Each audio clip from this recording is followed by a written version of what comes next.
প্রথমে আমরাই ভিডিওটি দেখব, এরপরের ফানি কমেন্টগুলো পড়ব। আপনি যখন মঞ্চে উঠছিলেন তখন মানুষ কি জানি বলে বলে হচ্ছে একটু চিৎকার চেঁচামেচি করছিল, কি বলছিল? সেটা আমি বলতে যাচ্ছি না।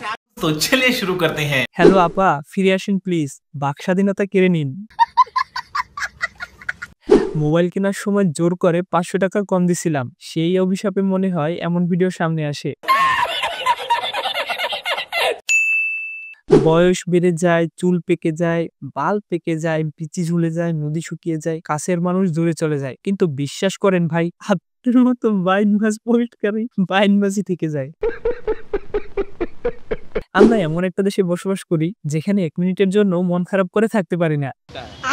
নিয়মিত হাইগেন ভাই, ভূত সব মাথায় উঠে যাইতেছে। আমার ছোটবেলা থেকে স্বপ্ন ছিল বড় ভাই অনেক বড় দেখবো, তা আজ পূরণ হলো।